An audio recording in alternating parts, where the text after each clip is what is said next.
وہ کام کر رہی ہے. اور یہ چیز جو ہے معاہدہ، دیکھیے اس میں ظاہر ہے 47 سال 50 سال ہو گئے ہیں، ایک ہاسٹیلٹی ہے ایران اور امریکہ میں. اور یہ جو اس وقت آپ کو یہ کہتے ہیں نا جو ٹیدنگ پرابلمز ہیں یا یہ آبویس ہیں، اور اس میں شاید مسائل پھر بھی ہوتے رہیں گے لنگر آن، لیکن جس طرح سے جو جنگ بندی ہے اس کو پرولونگ کروایا گیا ہے، جس طرح سے اس کے اوپر ایفرٹ کر کے جو ہے وہ مڈل ایسٹ کے جو ممالک ہیں ان کو ساتھ ملایا گیا ہے، تو یہ ایک اچھی جو ہے وہ ترتیب ہے. اور جو کہ خارجہ پالیسی کے محاذ پہ آئی ہوپ کہ آج جو میں نے ISPR کی جو پریس ریلیز ہے وہ پڑھی ہے، اس سے کافی وہ حوصلہ افزا پریس ریلیز ہے. تو امید ہے کہ اگر آپ کو یاد ہو تاریخ میں، سوری میں آپ کو وقت لے رہا ہوں، اگر آپ کو یاد ہو تاریخ میں، تو بھٹو صاحب جب گئے تھے چائنا، اس وقت بھی آپ کو پتہ ہے پاکستان نے ایک رول پلے کیا تھا ہنری کسنجر کا خاموش ڈپلومیسی کے ذریعے چائنا امریکہ کے جو سرد تعلقات تھے ان میں بہتری لانے کے لیے. اور وہ پھر بعد میں کافی جو ہے وہ ایک پاکستان کا اس معاملے پہ بھی ایک رول تھا. تو یہ اچھی بات ہے. یہ علیحدہ بات ہے کہ وہ بعد میں ہم بات کر لیتے ہیں کہ کیا ڈومیسٹکلی یہ کنورٹ ہو پا رہی ہے یا نہیں، یا جو سیاسی عدم استحکام جس کی طرف آپ نے اشارہ کیا ہے کیا وہ اس کے نتیجے میں دور ہوتا ہوا نظر آ رہا ہے یا نہیں، اس پہ میری رائے مختلف ہے. میں سمجھتا ہوں کہ ایسی ہی ایک ایفرٹ کی ضرورت پاکستان کے اندر ضرورت ہے، اور جس کو ہیڈ کریں CDF فیلڈ مارشل صاحب عاصم منیر صاحب. اور ایک ہیلنگ پروسیس جو ہے اس کا آغاز کرنا پاکستان میں بڑا ضروری ہے. بہت زیادہ ایک دوسرے کے اوپر جو ہے وہ عدم اعتماد پرابلمز ہیں، اور ملک میں ایک ہیلنگ ٹچ شروع کرنے کی اشد ضرورت ہے. بالکل ٹھیک ہے. کوثر کاظمی صاحب، دورہ ایران کے بعد یہ کہا جا رہا ہے، فوج کے ترجمان کی طرف سے جو پریس ریلیز جاری کی گئی ہے اس میں بھی کہا گیا ہے کہ 24 گھنٹوں کے دوران جو پیش رفت ہوئی ہے حتمی معاہدے کے تقریباً ہم قریب پہنچ چکے ہیں. یعنی اگر حتمی جو ہے سمجھوتہ ہو جاتا ہے دونوں ممالک کے مابین، بڑی خوشخبری ہوگی پوری دنیا کے لیے. پاکستان یقینی بات ہے اس وکٹری سٹینڈ کے اوپر کھڑا ہوگا کہ اس نے جنگ بندی کے لیے اپنا ایک کردار ادا کیا ہے. پھر خاص طور پہ اگر ہم بات کریں افواج پاکستان کے سربراہ فیلڈ مارشل سید عاصم منیر صاحب کی، کہ ان کی جس طرح سے کوششیں ہوئیں اور جس طریقے سے یہ کوششیں کامیابی کی طرف آگے بڑھ رہی ہیں، دنیا کو یہ پیغام ملنے والا ہے کہ پاکستان نے اس مشرق وسطیٰ کو ایک بڑی جنگ سے بچا لیا. بسم اللہ الرحمن الرحیم، اللہم صلی علی محمد وآل محمد. ملک صاحب، بالکل اللہ پاک نے جس طریقے سے پچھلے ایک عرصے کے دوران پاکستان پر اپنی مسلسل کرم نوازیاں کی، اس ذات کا ہم سب کو شکر گزار ہونا چاہیے. خواہ آپ کا تعلق کسی سیاسی جماعت سے ہے، کسی بھی نقطۂ نظر کوئی بھی آپ رکھتے ہیں رکھیں، لیکن یہ بطور مجموعی جو پاکستان کو اللہ پاک نے عزت سے نوازا، عین اس وقت جب دنیا ایک بہت بڑی جنگ کے دھانے پہ کھڑی ہوئی تھی. یہ مسئلہ صرف ایک ملک کا یا دو ممالک کا نہیں تھا، اثر صرف امریکہ کے لیے یا ایران کے لیے نہیں تھا. آپ نے دیکھا کہ جتنا عرصہ یہ کشیدگی جو اب تک جاری ہے اس کے حوالے سے پوری دنیا میں اس کے اثرات نظر آئے. مطلب اس جنگ اتنی اس قدر پھیلی کہ یورپ کے اندر، امریکہ کے اندر، مڈل ایسٹ کے اندر، جدھر بھی آپ نگاہیں کریں گے اس جنگ کے اثرات بہرحال وہاں پہ موجود تھے. جو پیٹرول ملتا تھا امریکہ کے اندر $3-3.5 کا، وہی $6.5 کا وہاں پہ بکا. لوگوں نے ویڈیوز بنا کے لگائیں کہ جنگ تو ایران میں ہو رہی ہے، اثرات یہاں کیلیفورنیا میں، نیو یارک میں، سان فرانسسکو میں اور دیگر جو ان کی ریاستیں ہیں، ہر جگہ پہ لوگوں نے ویڈیوز بنا کے ڈالی. تو معاملات یہ تھے کہ صرف یہ جنگ دو ممالک کے درمیان نہیں تھی. پاکستان کو اللہ پاک نے عزت سے نوازا کہ عین اس وقت جب اس طرح کی دھمکیاں آ رہی تھی جو پریزیڈنٹ ہیں ٹرمپ ان کی جانب سے کہ ایران کی جو یہ تہذیب ہے اس کو مٹا دیا جائے گا، ایران کو صفحہ ہستی سے خدا نخواستہ مٹا دیا جائے گا. تو اس طرح کے الفاظ میں ایک ٹویٹ آتا ہے ہمارے وزیر اعظم پاکستان کی جانب سے، وقت مانگا جاتا ہے امریکہ کے جو پریزیڈنٹ ہیں ان کو مخاطب کر کے، اور اس کے بعد ہماری سفارتی جو کوششیں تھیں پوری دنیا نے اس کو دیکھا. آج بھی فیلڈ مارشل وہاں پہ موجود ہیں، وزیر داخلہ وہاں پہ موجود ہیں، ہدایات ہیں وزیر اعظم پاکستان کی، عمل درآمد وہ کر رہے ہیں. ایز اے ٹیم پاکستان کے لیے ان سب نے کام کیا ہے. تو یقینی طور پر جی پاکستان کو اللہ پاک نے عزت سے نوازا ہے، اور جیسے یہ جنگ اپنے خاتمے کی طرف جائے گی، جتنے بھی مسائل ہیں دنیا پوری کو یہ صرف پاکستان میں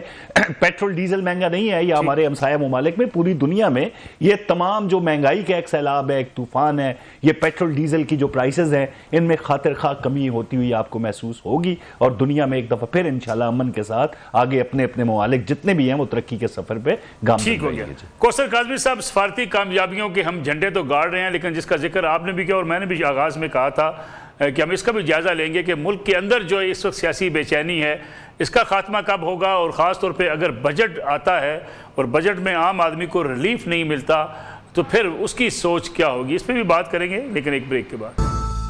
پورا میں ایک بار پھر خوش آمدید۔ فیصل چوہدری صاحب، برف پگھلتی ہوئی آپ کو دکھائی نہیں دے رہی، کیونکہ بشرا بی بی صاحبہ کی بیٹی سے ملاقات، فیملی سے ملاقات تو ہو گئی، امکان ظاہر کیا جا رہا ہے کہ عمران خان صاحب سے بھی ملاقاتیں ہو سکتی ہیں، پھر سہیل آفریدی صاحب مولانا فضل الرحمان صاحب کے پاس چلے گئے، پیپلز پارٹی سے ان کی قربتیں بڑھ رہی ہیں، آپ کو لگتا ہے کوئی نئی صف بندی ہو رہی ہے یا کچھ جو اس وقت عدم استحکام کی ہمیں سامنا تھا اس سے ہم واپس آ رہے ہیں استحکام کی طرف؟ دیکھیں، رشتوں میں جو جذباتیت ہے وہ تو ظاہر ہے، فیملی کی جو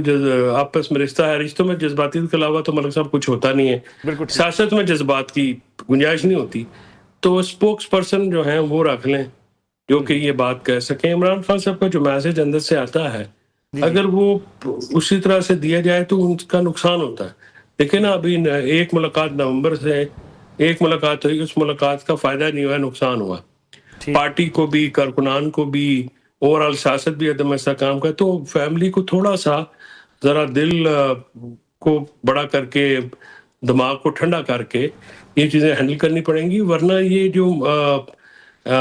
جیل میں بیٹھا ہوا شخص تو ظاہر ہے سر، وہ تو قید تنہائی میں ہیں، ایک لانگ انکارسریشن ہوتی ہے، تو جنجلاٹ تو نہیں، خیر عمران خان صاحب سے وہ سختی تو آ جاتی ہے لہجے میں، وہ ہوتی ہے، لیکن یہ باہر والوں کو کام ہوتا ہے کہ چیزوں کو نرم رکھیں۔ میسیجنگ کے ایک بات کے 100 طریقے ہوتے ہیں، وہ ہو سکتی ہے تاکہ ماحول بھی خراب نہ ہو۔ لیکن چوہدری صاحب کو آپ کو لگتا نہیں ہے کہ پی ٹی آئی اس انتہا پسندی پہ جا چکی ہے کہ اگر عمران خان صاحب خاموش ہوتے ہیں، تنقید نہیں کرتے، تو پھر اپنے لوگ ہی ان کے خلاف جو ہے وہ تنقید شروع کر دیں گے؟ علیمہ بی بی صاحبہ جس طریقے سے پارٹی کو ڈیل کر رہی ہیں، لوگ کہیں گے جی بالکل ہمیں خاموش نہیں ہونے چاہیے، ہمیں سیاسی بیان بازی جاری رکھنی چاہیے۔ دیکھیں سر، ملک صاحب، بات یہ ہے کہ یہ بات، میں اس بات کا قائل نہیں ہوں، میرا ہمیشہ اسی بات پہ اختلاف رہا ہے، گھر کی خواتین کا اور نقطہ نظر ہے، میرا نقطہ نظر اور ہے۔ عمران خان صاحب کو یہ انڈرمائن کر رہے ہیں، جو فیملی ہے نا، یہ نہیں سمجھ رہے کہ وہ، یا خود بھی ان کو وہ احساس نہیں دلا رہے کہ وہ کس حد تک پولیٹیکلی وہ امپاور ہو چکے ہیں، پاپولر ہو چکے ہیں۔ عمران خان صاحب کی صحت پہ ان چیزوں کا کوئی اثر نہیں ہوگا، وہ جس دن باہر آئیں گے وہ اپنی سیاست اسی طرح سے کر سکتے ہیں جس طرح سے ہونے چاہیے۔ ان کو میں نے تو سال پہلے عرض کیا تھا کہ سر، آپ کی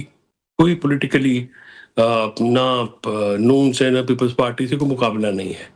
آپ ان سے باہر طور پہ، ملک صاحب آپ بھی جانتے ہیں، یہ ایک حقیقت ہے، سیاسی حقیقت ہے، اور سیاست حقائق کا نام ہوتا ہے، ان سے آنکھیں چرانے کا نام نہیں ہوتا۔ تو ان کو کوئی کسی قسم کا مسئلہ نہیں ہے۔ یہ ہاں، یہ ان لوگوں کا مسئلہ ضرور ہے جن کی جو نوکریاں یا جن کی جو یہ امپورٹنس ہے وہ اس لیے لگی ہوئی ہے کہ خان صاحب اندر ہے، کیونکہ خان صاحب جب باہر آئیں گے، جب بھی باہر آئے تو انہوں نے اپنی ٹیم بنانی ہے، وہ تو اپنی ٹیم خود لے کے آتے ہیں۔ تو یہ موجودہ ٹیم فارغ ہو جائے گی؟ یہ ٹیم تو ابھی جب اگر فارغ نہیں ہوگی، عمران خان سے کوئی بالکل غلط فیصلہ ہے اس ٹیم کو لگانا، اس کا ان کو نقصان ہوا ہے اور بہت شدید نقصان ہوا ہے اور ابھی ہوگا۔ یہ جو میں اس بات پہ بالکل یقین نہیں کرتا کہ یہ کوئی برف پگھل رہی ہے، تعلقات نارملائز ہو رہے ہیں، ایسا کوئی بات نہیں ہے۔ یہ جو ملاقاتیں ہیں یہ معمول کی باتیں تھیں، یہ اس وقت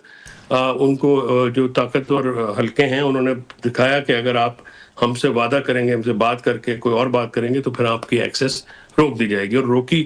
تو کچھ سمجھدار جو ہیں وہ سمجھ گئے، کچھ نہ سمجھ جو ہیں وہ ضد پہ قائم ہیں، تو جو ضد پہ قائم ہے وہ باہر رہیں گے، جو سمجھدار ہے وہ اندر چلے جائیں گے۔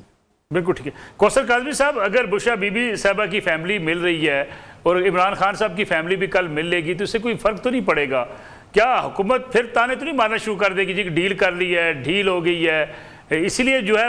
اگلی جو سیاسی جماعت ہوتی ہے وہ بھی تھوڑا سا جو ہے وہ لچک کا مظاہرہ کرنے کو تیار نہیں ہوتی کہ اگر معاملات اسی طریقے سے ہوں کہ کل انہیں تنقید سننی پڑے تو پھر کہتے ہیں ٹھیک ہے جی پھر ہمیں بند رکھ لیں، ملاقاتیں نہ کرنے دیں؟ ملک صاحب ابھی حالیہ جو ملاقات ہوئی ہے عمران خان صاحب سے، میرے خیال میں سلمان صفدر صاحب کی ہوئی ہے، آپ نے ان کے منہ سے وہ باتیں سنی جو ان کی ہمشیرائیں جو ہیں وہ علیمہ خانم صاحبہ ہوں یا دیگر ہوں، جس طرح کی زبان میڈیا کے سامنے وہ استعمال کرتی ہیں، چاہے وہ ریاستی اداروں کے حوالے سے ہو یا حکومت وقت کے حوالے سے ہو، اسٹیبلشمنٹ کے حوالے سے ہو، بلکہ سلمان صفدر صاحب کو آپ نے یہ کہتے ہوئے ضرور سنا کہ عمران خان صاحب he is in a good spirit, جی ہیلتھ کے حوالے سے کوئی مطلب وہ بالکل ٹھیک ٹھاک ہے، طبیعت ان کی بالکل ٹھیک ہے، اور این اس وقت جب یہ لوگ ابھی 26 نمبر پہ وہاں پہ ایک فساد برپا تھا، یہ فیصل صاحب تو آن ریکارڈ کہہ رہے ہیں۔ دیکھیں نہیں، انہوں نے بنائی کے بارے میں تو سلمان نے بھی یہی کہا ہے نا، جی وہ تو نہیں ساتھ انہوں نے ہی گڈ اسپرٹ کے الفاظ بھی استعمال کیے ہیں، جی دیکھیں بیماری ہو چکی ہے، جی کوسے صاحب دیکھیں ایک عمر کا بھی تقاضا ہوتا ہے فیصل، ہم سب کے ہاں بزرگ ہوتے ہیں، 75 جو ایج ہے اس کے حوالے سے جو امراض چشم ہیں ان کے کوئی نہ کوئی مسائل انسانی صحت کے ساتھ رہتے ہیں، کیا ان کا ٹریٹمنٹ ہو رہا ہے یا نہیں ہو رہا ہے؟ یہ نہ کہیں کہ بہنیں جو چاہتی ہیں بالکل وہ ٹریٹمنٹ ہونا چاہیے، بہرحال وہ ایک قیدی ہیں، ایک سزا کاٹ رہے ہیں، جیل کے قواعد و ضوابط کے مطابق جو حقوق حاصل ہونے چاہیے ان پہ کسی قسم کا کمپرومائز نہیں ہو رہا۔ پمز کے اندر جب ان کو لے جایا گیا، ان کے جو ڈاکٹر تھے، ڈاکٹر ندیم ہے، ڈاکٹر فیصل، میرے خیال میں مجھے نام یاد نہیں آ رہا ہے اس وقت، لیکن ان کو باقاعدہ طور پر بتایا گیا، بشرا بی بی کو جب لے جایا گیا تب بھی بتایا گیا، جب عمران خان صاحب پم سے واپس جیل میں آئے تب بھی ان کو اپڈیٹ کیا گیا، وہ ان کی اہلیہ ہیں، ان کی اجازت سے ہر کام ہو رہا ہے۔ جہاں تک بہنوں کی بات ہے نا ملک صاحب، جو جس طرح کے الفاظ، مجھے حیرت ہوتی ہے کہ خان صاحب نے سلمان صفدر صاحب کو یہ کیوں نہیں کہا کہ بھیجا باہر، کہ یار وہ بہنیں جو میری ہیں وہ کمال کر رہی ہیں، جس طریقے سے وہ انسٹرکشنز دیتی ہیں پارٹی کو، علیمہ خانم صاحبہ، کہ بھائی کی صحت کے حوالے سے پی ٹی آئی ہم سے پوچھے بغیر کوئی بات نہ کرے، وہ بیرسٹر گور کو سنا رہی ہیں جو کہ نامزد کردہ ہیں عمران خان کے ایز اے چیئرمین، باقی جتنے بھی افراد ہیں وہ سب عمران خان کے نامزد کردہ لوگ ہیں، ان کو وہ حکم صادر فرما رہی ہیں جن کو غیر سیاسی کہا جاتا ہے پی ٹی آئی کے بعض حلقوں کی جانب سے، کہ آپ نے جب عمران خان کے حوالے سے بات کرنی ہے نا آپ نے ہم سے اجازت لینی ہے۔ بھائی وہ خاتون کہہ رہی ہے جو مارکہ حق کے اندر حال ہی میں کہتی تھی کہ مودی ان کو تھپڑ مارے گا، یہ چپ کر کے کھا لیں گے لیکن جواب نہیں دیں گے۔ بھائی میرے خیال میں عمران خان صاحب ایسی خواتین کو جن کے منہ سے بغیر سوچے ہوئے پاکستان اور ریاست کے حوالے سے جملے نکل جاتے ہیں، کوئی ذمہ داری نہیں دیں گے، کسی قسم کا کوئی معاملہ نہیں ہوگا۔ جو لوگ انہوں نے نامزد کیے ہوئے ہیں ان میں بہت اچھے لوگ بھی ہیں، اچکزئی صاحب ہوں یا دیگر علامہ راجہ ناصر عباس ہوں، بیرسٹر گور ہوں، جہاں تک وہ بات کرتے ہیں ہمیں سمجھ بھی آتی ہے، لیکن اچانک کہیں سے سبوٹاج ہو جاتی ہیں تمام کوششیں کہ آپ مل کر بیٹھے تاکہ عمران خان کے علاج سمیت سیاسی رواداری کے حوالے سے ہم بات کر سکیں، لیکن اس کو کچھ لوگ عمل پیرا نہیں ہونے دیتے اس معاملے۔ ٹھیک ہو گیا فیصل چوہی صاحب، کوئی جی میں آتا ہوں آپ کی طرف، فیصل چوہی صاحب کوئی نئی صف بندی ہو رہی ہے؟ اس کا ذکر میں نے کیا، مولانا فضل الرحمان صاحب سے ملاقات، پھر جو ہے پیپلز پارٹی کے ساتھ قربتیں سہیل آفریدی صاحب کی۔ دیکھیں سہیل آفریدی صاحب سے آپ کوئی زیادہ توقع نہ لگائیں، وہ غیر سیاسی سا ایک لڑکا ہے جس کو یہ لگا دیا ہے سی ایم، ان کی تمام تر جو حرکات و سکنات ہیں وہ کالج آنے والے لڑکے سی ہیں، اور جو پرابلم ہوتی ہے نا، آپ نے ہمارے جو اسٹوڈنٹ لیڈر رہے ہیں، جو ہمارے اب سینئر سیاستدان، وہ اس مائنڈ سیٹ سے کبھی بھی باہر نہیں آتے ہیں، وہ آگ لگا دو، دھرنا دے دو، ہڑتال کر لو، قلم چھوڑ ہڑتال۔ اب دیکھیں کہ جو وزیر اعلیٰ جو ہے اسمبلی کا اجلاس گراؤنڈ میں بلائے، اس سے کچھ سیریسنس کی سیریس پولیٹیکل آپ نہیں توقع کر سکتے۔ مولانا صاحب جو ہیں وہ بہت سمجھدار آدمی ہیں، وہ تو بالکل کسی ایسی جگہ پہ پیر نہیں رکھیں گے جہاں پہ سلپ ہونے کا خطرہ ہو، اور پیپلز پارٹی جو ہے وہ تو بالکل، زرداری صاحب یہ کہتے ہیں جی کہ ہم نے بہت سبق سیکھ لیا ہے، تو میں آپ کو بتا سکتا ہوں کہ جس دن 28ویں ترمیم ہونی ہوئی، یہ پیپلز پارٹی والے خود ہی آگے ووٹ بھی ڈالیں گے، سب کچھ ہو جائے گا۔ یہ جنہوں نے کروانا ہے، یہ اس میں میرا دوست جو ہے یہ بھی اپنا کاظمی بھی لم لیٹ ہے، باقی بھی لم لیٹ ہو جائیں گے، وہ کوئی ایسا مسئلہ نہیں ہے، نہ ان کو کوئی اس کی فکر ہے، وہ ذرا یہ باہر والے معاملات سے نبڑ لیں۔ تو یہ تو ہاتھ کے لگائے ہوئے پودے ہیں،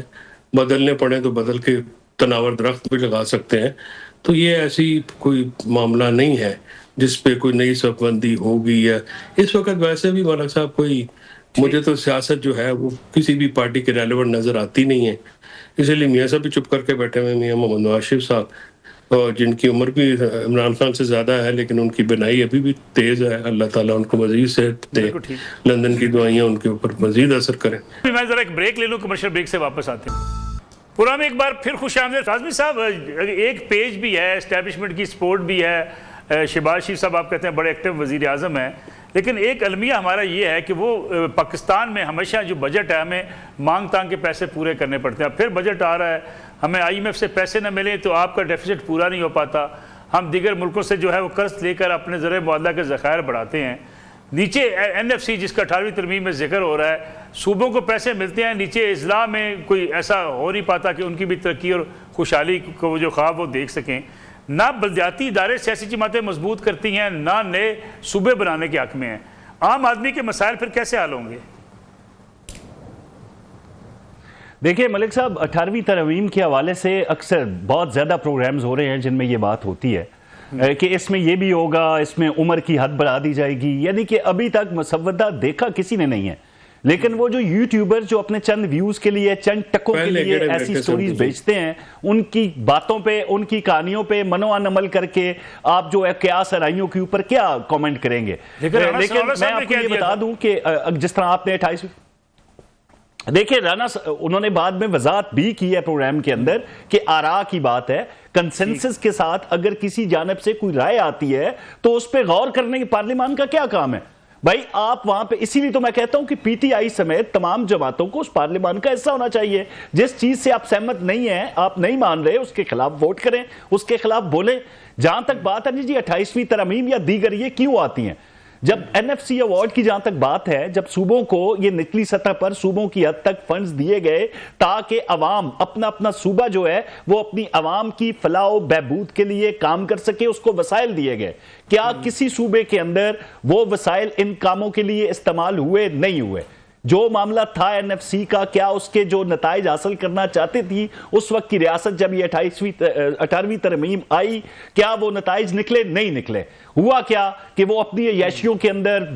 دیگر معاملات کے اندر وہ پیسہ خرچ تو ہوتا ہوا نظر آیا، لیکن عوام کی زندگی پہ ایک ذرا برابر بھی اثر نہیں پڑا۔ اب اگر وہ اس سے نچلے طبقے جو کونسل سطح کی ہوتی ہے، جو لوکل سطح ہوتی ہے، وہاں پہ اگر جانے کی کوئی رائے آتی ہے، میرے خیال میں سب کو اس کو احترام کرنا چاہیے، کیونکہ جو پہلا مقصد تھا آپ کا وہ تو ہوتا ہوا نظر نہیں آتا۔ میں تو حوالہ دوں گا ملک صاحب یہاں پہ اپنی چیف منسٹر پنجاب کا کہ ایک بار نہیں درجنوں بار وہ یہ بات کر چکی ہیں کہ ہر صوبے کی عوام سوال کرے اپنے حکمرانوں سے کہ جو ہمارا پیسہ ہے، کہا جاتا ہے نا مریم نواز اگر اپنا گھر اپنا چھت دے رہی ہیں یا دیگر منصوبے جو ہیں پنجاب کے اندر لاگو، پیسہ کون سا وہ گھر سے لے کے آ رہی ہیں؟ وہ تو کہتی ہیں کہ یہ عوام کا پیسہ ہے، لیکن پہلی دفعہ درست معنوں میں عوام پہ استعمال ہو رہا ہے۔ ساتھ ہی دیگر صوبوں کو کہتی ہیں کہ سوال کرو اپنے حکمرانوں سے اور پوچھو ان سے کہ آپ کا پیسہ کہاں پہ خرچ ہو رہا ہے۔ تو یہ بات ہے کہ اگر تو 28ویں ترمیم کے اندر اس طرح کی چیزیں آتی ہیں، کنسنسس کے ساتھ، مشاورت کے ساتھ تمام پارٹیوں کو ایک ٹیبل پہ بٹھا کر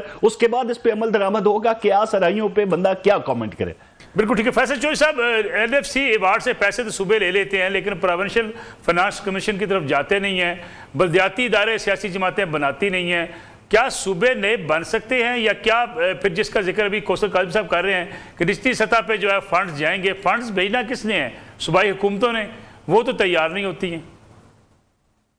نہیں، اس میں سب سے بڑی رکاوٹ یہ اپنا مریم نواز شریف صاحب ہے اور ان کی حکومت ہے۔ وہاں پہ یہاں پہ تو پنجاب میں بلدیاتی ادارے ہی نہیں ہیں، KP میں سندھ میں چلو بلدیاتی ادارے ہیں تو صحیح نا، وہ امپاورڈ نہیں ہے۔ اصل میں یہ تو آئین کی ریکوائرمنٹ ہے، آرٹیکل 156 میں یہ لکھا گیا ہے کہ پورے پاکستان میں ایک ہارمونائز اور جو ہے وہ ترقی ہوگی، اور یہ جب تک نہیں ہوگی، دیکھیں ملک صاحب آپ بھی باہر جاتے ہیں، بوسر بھی باہر رہ کے آئے ہیں، بھی باہر رہتے ہیں، یہ جو لندن ہے یا آپ کا نیو یارک ہے یا جس طرح بھی بڑے شہر آپ لے لیں، ان کی سٹی گورنمنٹ جو ہیں وہ تگڑی ہوتی ہیں، اور یہ جو مسائل ہیں ہماری پارلیمنٹیرین جو سارے ہیں وہ تو ترقیاتی فنڈ والے چکر میں پڑے ہوئے رہتے ہیں، اور زیادہ تر 80% ایسے لوگ ہیں جن کا جو ٹوٹل جو دلچسپی ترقیاتی فنڈ ہوتی ہے ان کا اور کوئی نہ لیجسلیشن کا سکل ہے، نہ ان کو پتہ ہے، بس وہ آتے ہیں جو ہماری ضرورت ہوتی ہے گھوڑے گدے اکٹھے کر کے ایک جگہ باندھ دیتے ہیں۔ آپ نے PFC جب تک پروونشل فائنانس کمیشن نہیں ہوگا، یہ دیکھیے آپ ہسٹری پڑھ لیجئے، سب سے زیادہ بلدیاتی اداروں پہ کام کیا آمروں نے۔ پرویز مشرف صاحب کا جو لوکل گورنمنٹ کا جو تھا نظام وہ سب سے بہتر تھا. ہر ضلع کو ڈیولپمنٹ نان ڈیولپمنٹ بجٹ ملتا تھا. اب ظاہر میں جیلم سے ہوں تو مجھے پتہ نہیں کہ فلاں گلی میں فلاں محلے میں فلاں گاؤں میں فلاں علاقے میں یہ ضرورت ہے. آپ لاہور سے بیٹھ کے آپ جیلم گورن نہیں کر سکتے. اسی لیے جو یہ گورننس کے ہمارے مسائل ہیں اس لیے نہیں حل ہوتے کہ ہم پروونشل فائنانس کمیشن اس لیے نہیں کر رہے کہ ہر جو وزیر اعلیٰ ہے وہ اور اس کے ایم پی ایز وہ فنڈ رکھنا چاہتے ہیں اپنے پاس. اور جو وزیر اعلیٰ ہے وہ تو بادشاہ ہوتا ہے جی. وہ تو ایسے جیسے اکبر بادشاہ جو دل کرے تو آپ کو دے دے, دل کرے مجھے دے دے, دل کرے کوثر کاظمی سے لے لے. تو یہ صورتحال جو ہے یہ آئین میں اگر ترمیم کی گنجائش ضرورت ہے تو وہ تو اس بات کی ہے کہ آپ انشور کریں کہ بلدیاتی انتخابات ہوں, ان کو آئینی تحفظ حاصل ہو, اور پھر آپ فائنینشیل اور ایڈمنسٹریٹو جو آرٹیکل 148 کا سپرٹ بھی ہے اور ورڈ بھی ہیں ان کی اس کے تحت ان کو تگڑا کیا جائے بلدیاتی اداروں. بالکل ٹھیک ہے. کوثر کاظمی صاحب پروگرام چونکہ بالکل ختم ہونے والا ہے, اگر ہم نئے صوبے نہیں بنا سکتے تو ڈویژنل ہیڈ کوارٹرز کو کم از کم ہم مالی خود مختاری دے دیں تاکہ نچلی سطح پہ فنڈز تو چلے جائیں. دیکھیں ابھی فیصل نے بات کی کہ وزیر اعلیٰ کو کیا پتا, جو لاہور میں بیٹھا ہوا ہے اس کو کیا پتا کہ جیلم کی کسی محلے کے کیا مسائل ہیں. کل ایک میٹنگ ہوئی ہے ملک صاحب, سی ایم صاحبہ نے چیئر کیا اس کو, اور تمام assistant commissioner D C level کے لوگوں کو زوم پہ لے کے تمام تر ہدایات دی جاتی ہیں. واٹس ایپ گروپ بنائے ہوئے ہیں میڈم چیف منسٹر نے, تمام تر لائیو ہر وقت ان کو جو ایک لائیو ڈیش بورڈ بھی بنا ہوا ہے, اور ساتھ ان کو واٹس ایپ پہ تمام علاقے تحصیل سطح پہ ان کی نگاہیں ہیں. تو آج سے پہلے آپ نے یہ معاملات نہیں دیکھے تھے, نہیں پتا ہوتا تھا ڈی سی کیا کر رہا ہے. ڈی سی نہیں, میں اگر ایک وزیر اعلیٰ فیصل ایک وزیر اعلیٰ اپنی خوشی سے یہ کام کر رہا ہے کہ تحصیل کے اندر ستھرا پنجاب کا بھی نگرانی کر رہی ہے, تو یہ مسئلے پہلے تو نہیں تھی نا. اب اگر ایک وزیر اعلیٰ 24 گھنٹوں میں 18 گھنٹے کام کر رہی ہے, یہ کام ہے سی ایم کا, یہ کام ہوتا ہے کہ وہ ڈھکنے, بس یہی تو معاملات ہیں نا. پہلے سی ایم کے معاملات یہ نہیں تھے, لیکن اب ایک نئی ایگزامپل سیٹ ہو رہی ہے فیصل کہ ہر چیز کے میڈم چیف منسٹر کی نگاہ ہے, اس کو ہم سب کو اپریشیٹ کرنا چاہیے. بھائی آپ ان اداروں کو سمجھیں, یہ دفاتر ہیں, ان کا کام کرنے کا انداز یہ نہیں ہے. میاں نواز شریف کی جو فرسودہ اپروچ ہے نا اس سے نکلیں. یہ آپ کو پتہ ہی نہیں ہے کہ اس وقت جنریشن نہیں فیصل ایسے نہیں ہے. ہم نے دیکھا ہے بلدیاتی اداروں میں جب ناظم ہوتے تھے مشرف کے دور میں کس قدر کرپشن تھی, ہم سب جانتے ہیں. وہ بھائی آئی ایم ایف کے ہم سب جانتے ہیں جس دور میں ناظم نیچے چلے گئے. کوثر صاحب اختیارات اب نچلی سطح پہ منتقل کرنے کے دعوے دار تو ہر سیاسی جماعت ہوتی ہے, لیکن بلدیاتی الیکشن نہیں, بالکل اس کا متبادل تو ہے ہی نہیں. دیکھیں اس نے فیصل نے مثال دی برطانیہ کی اور دیگر ممالک کی, بالکل وہاں پہ جو لوکل کونسلز ہوتی ہیں ان کے پاس تمام تر فنڈز اور اختیارات ہوتے ہیں. یہ بالکل ٹھیک کہہ رہے ہیں, لیکن اس نظام کو آپ درست سمت میں ڈالیں تو صحیح نا. انہوں نے پرویز مشرف کا حوالہ دیا, اس دور کے اندر جو ناظم تھے, جو معاملات ہوتے تھے, ہم سب نے بھائی جان ایسی تو نہیں کرنا نا, اور تسی 4 سالہ تو کرو پھر. چلیں فیصل چوہی صاحب, کوثر کاظمی صاحب, پروگرام کا وقت ختم ہو گیا. ناظرین یہ آج کا پروگرام تھا, انشاءاللہ کل آپ کی خدمت میں دوبارہ حاضر ہوں گے. اجازت دیجیے, اللہ حافظ.